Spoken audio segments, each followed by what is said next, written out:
Hello and welcome to the world of me and microbes. Me, Ankita Patadia, Assistant Professor in Microbiology Department at LJ Institute of Applied Sciences, LJ Campus, Ahmedabad. And about the microbes, today we will discuss the mode of nutrition uptake. We have already discussed this topic in part 1 session, that is the passive transport of the nutrients.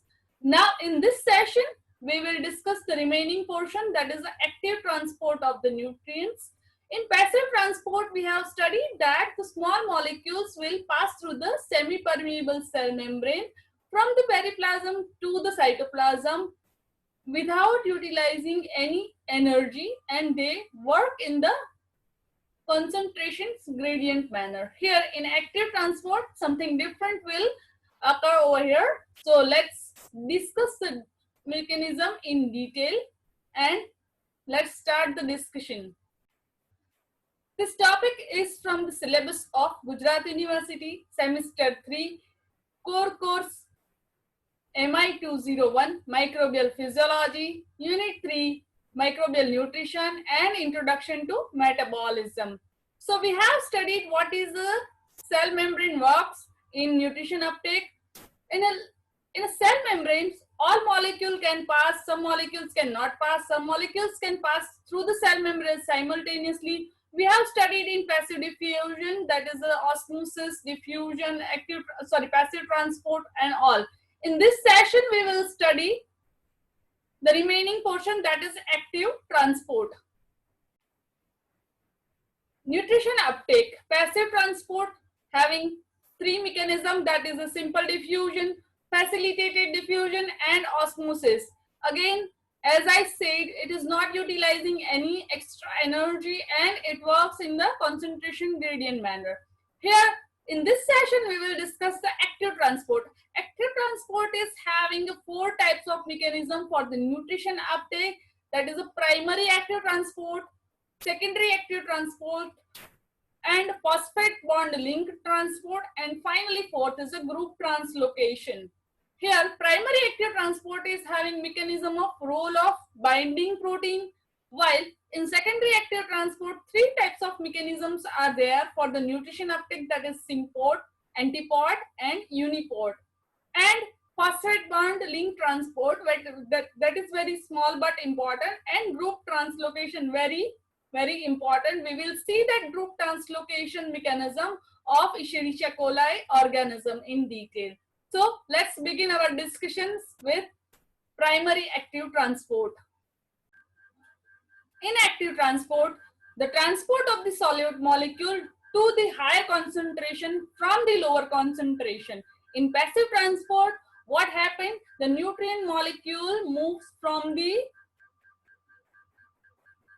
higher concentration towards the lower concentration. Here from the lower concentration towards the higher concentration, meaning is against the concentration gradient. Here it required some metabolic energy for this mechanism, and it resembles like a facilitated diffusion and it involves carrier protein.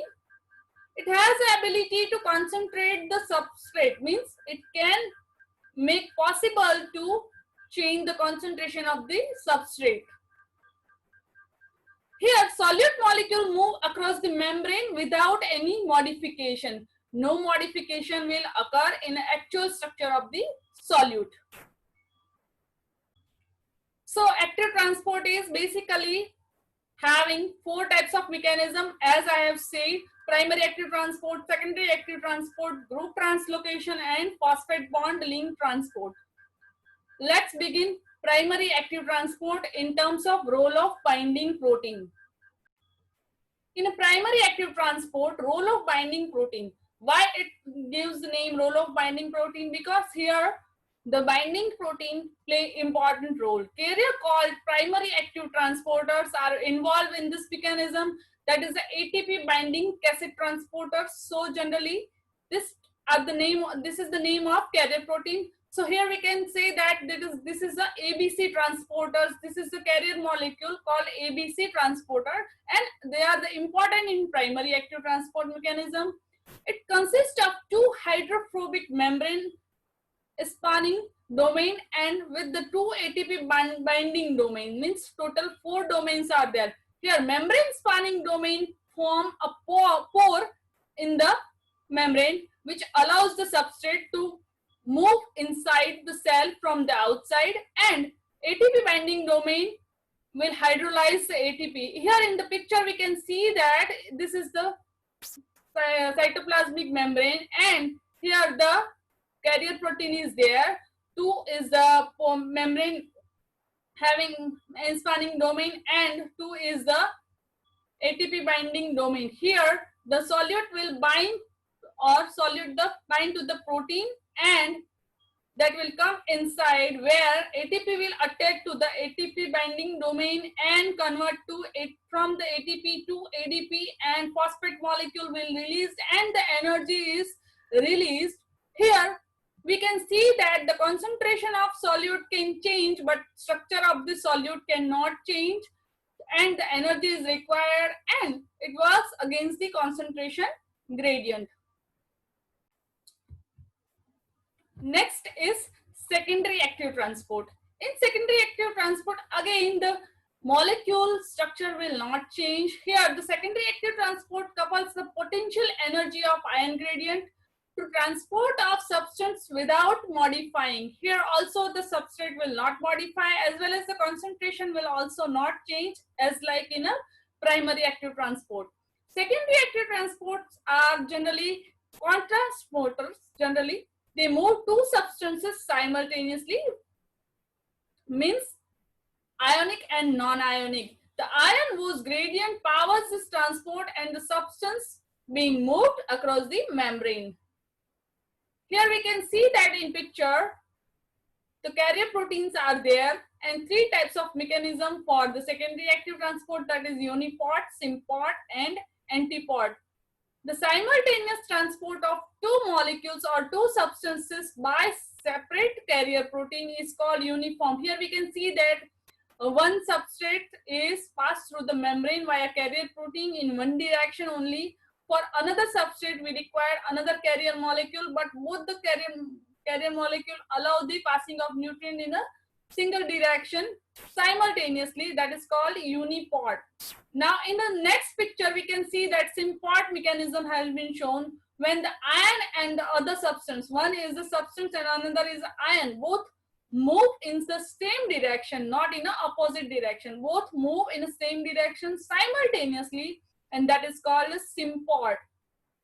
And the third is the antipod, means the transported substances move in the opposite direction. Here we can see that one is coming out and coming inside the cell, and another one is going outside the cell. So both the substances or ion and substances move in an opposite direction, that is termed as the antipode. So here we are having 3 mechanisms of secondary active transport, that is a unipod, sympod and antipod. Again, unipod require 2 different carrier molecule for 2 different substances, but here in the single direction. In sympod, single carrier molecule can allow pass these 2 substances in a same direction simultaneously, and in an antipod 2 different substances pass through the single molecule in a different direction or in opposite direction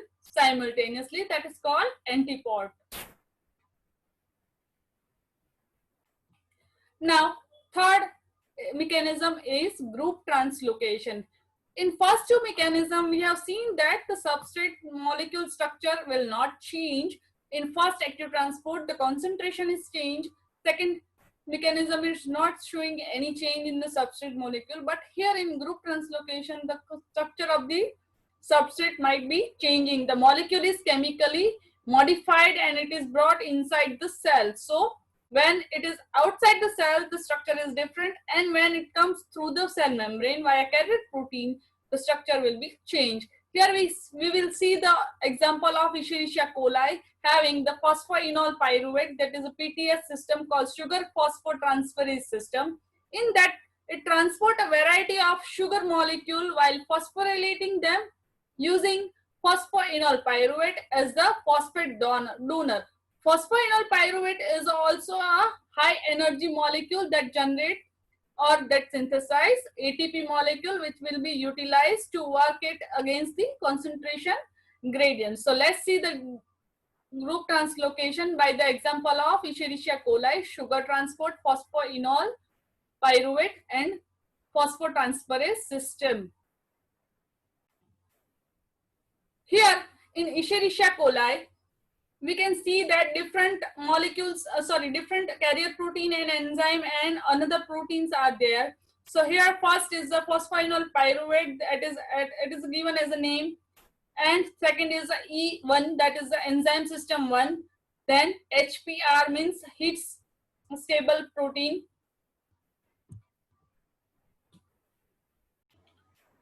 Here heat stable protein is there. Then enzyme 2, and enzyme 2 is having different subunits, that is enzyme 2A, enzyme 2B and enzyme 2C. Here enzyme 2A-B is a cytoplasmic while enzyme 2C is a periplasmic, and this is also enzyme 1N, phosphoenol pyruvate and heat stable protein, all are present in the cytoplasm of the cell. Now let's begin how it works. Here the phosphoenol pyruvate will convert it to pyruvate and the energy will be generated and the phosphate will be released. That phosphate will react with the or attach with the enzyme mechanism 1.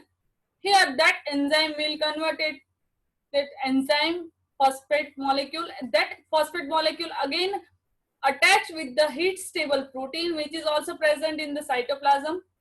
That in heat stable protein will have the phosphate molecule, will pass that phosphate molecule to enzyme molecule 2A that is present also in a cytoplasm. So here we can see that 2A will be attached with the phosphate, and here also we can see that both have for the mannitol as well as glucose sugar, simultaneous sugar is coming inside the cell. So here the phosphate will come from enzyme system 2A to 2B, and this phosphate is coming from 2A to 2B. Now when it will come to the enzyme 2B molecule, here the mannitol sugar will come from the periplasm to the cytoplasm through the 2C carrier molecule. Here glucose molecule will come from the periplasm to the cytoplasm via 2C molecule, carrier molecule. So when the phosphate is already present, will attach with the glucose molecule. Here the phosphate will attach with the mannitol molecule and the glucose will be converted to glucose 6-phosphate. So basically when it come inside the cell, the glucose is present in the periplasm, but when it come in the cytoplasm, it will be converted to glucose 6-phosphate. So basic structure will be changed and the translocation of functional group, that is a phosphate group, will be attached to the glucose molecule. So term is quite justified over here. So this is the very good example of Escherichia coli sugar molecule uptake via of the group translocation. Now the fourth is a phosphate bond link transport, that is the movement of phosphate group. Here the movement of small molecule across the outer membrane is provided by phosphate uptake system. Inorganic phosphate crosses the outer membrane by the use of porine protein channel, and then 1 and 2 transport system moves the phosphate across the plasma membrane from the outer membrane. Which system is used depend on the concentration of the phosphate. Very small but very important. So let's summarize the topic. In primary active transport, the role of binding protein is important. Here we are having the carrier molecule having 4 subunits. 2 subunits are attached in the membrane and 2 subunits are for the ATP binding site. The subunit present in the membrane porine produce a pore, and that will allow the substrate to come inside, and the ATP binding site will attack the ATP, and ATP will be converted to ADP and phosphate molecule, and energy will be generated. That energy is utilized to drive this mechanism over here. Now this will work against the concentration gradient, and here The concentration of the substrate might be changing, but the structure of the substrate will not change. In secondary active transport, three different mechanisms we have studied: symport, antiport, and uniport. In symport, two, two substances molecules can move across the cell membrane in a simultaneously in the same direction. In antiport, two substances move across the cell membrane via single carrier protein in a opposite direction. And in uniport, we require two different carrier protein for two different substances to move across the cell membrane. In a group translocation, we have studied the example of Escherichia coli phosphoenoltransferase system, that is a PEP. And in phosphate bond link transport, the molecule will move by attaching the inorganic phosphate. So I hope you understand this topic. And these are the list of references which I have used for the discussion of this topic. Thank you.